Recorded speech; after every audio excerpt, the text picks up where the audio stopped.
Hey, what's up, y'all? Coach Alejandro, Coach Mike, Black 21, week 4 of the curriculum. We're going to be working on our footwork. One time, quickly, before we get started, I'm going to work with Coach Mike just to go over what we've done through the first 3 weeks. On week 1, we started off with blocking and blocking.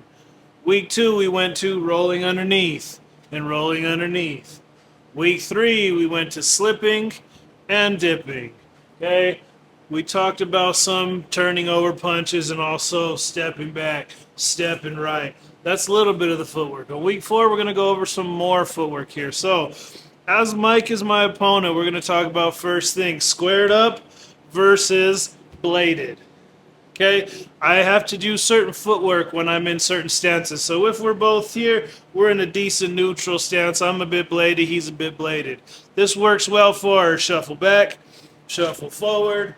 Works well for those kinds of movements. When I'm in square more a bit, I feel like I'm gonna be not as mobile. I'm here to bang. I'm here to stand and throw, right? So I like bladed because you can move a little bit more all over the grid. Next thing on our footwork is going to be single foot movements. If he takes his lead foot and steps forward a little bit, step back a little bit, that's a good fake. Now, if I'm just here and he steps randomly, oh, it made me fake. It feign and move. It made me flinch a bit, right? So if we do it again, forward, back, good. That's like a good foot fake. This is part of my footwork to be able to step one foot only. Okay, now let's do it with the back one. I might think I'm chasing him with this. Let's do it again. But he set me up for a counter. Come back. Only move your back foot. Okay? Boom. Exactly. There's a good countering. So if I'm moving my back foot, I'm trying to potentially counter this person. And I'm also taking these little bitty steps. Same with the front. I'm trying to get them to bite, get them to flinch, move somewhere, right? Let's talk about a different kind of footwork. Shuffling. One time, let's shuffle around a bit. Let's go this way. Cool. That's me sideways in my shuffle. If I try to shuffle forward and backwards, sometimes it's different. The feel is different when we do this. Let's go back a bit. Hey, one more time. Come forward, come back. Now, turn sideways. No, just like this with me. Yeah, sideways completely. Shuffle this way to the right. Shuffle left. Good. So as I shuffle, sometimes if I am facing forward and backwards, it's a little more awkward than if I turn sideways. With that being said, when I want to get the fuck out of range, I will turn myself sideways to shuffle versus I'll stay front to back here. This is just like a slower way to shuffle. It's not wrong, but I don't move as well if I go this way versus sideways. That's one thing about footwork. Which way you're facing will help you move certain ways better. Next, if I'm hitting a blitz step, step back.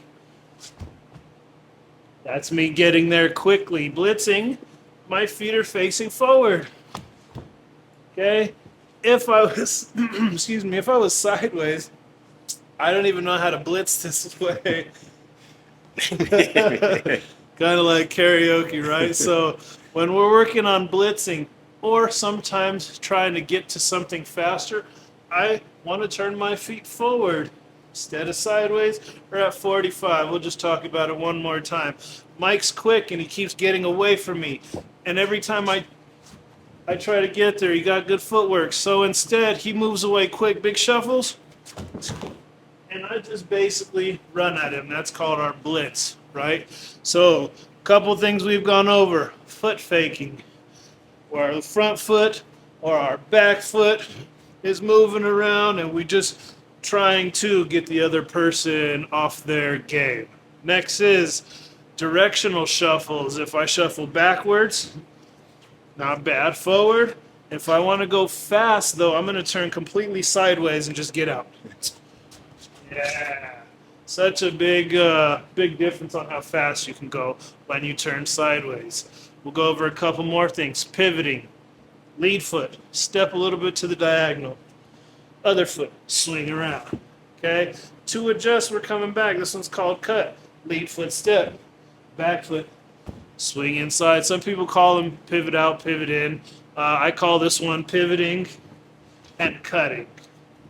Okay, so let's do one more all together. Pivot, cut. Good. Those are some movements to catch you different angles on there. We're going to keep working on footwork this week. Last thing I can talk about with footwork is flat-footed, balls of your feet. You have to decide. Sometimes it is flat. But when I go flat-footed, I'm a bit more stationary. I'm trying to stand and bang a bit harder.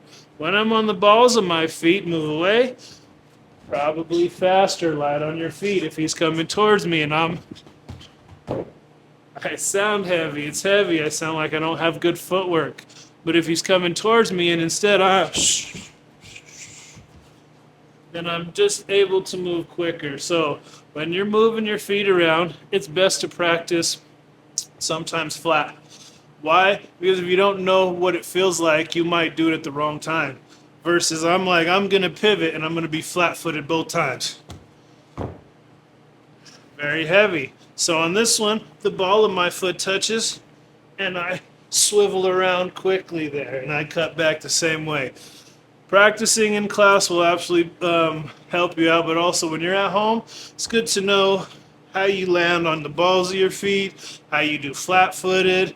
And one thing we try not to do often is heels down, toes up. Does it happen? Yeah, when I creep in, I do heel toe.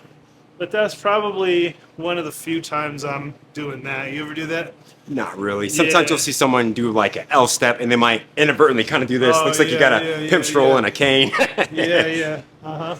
Absolutely. Another way to throw that in there. That right? That is true.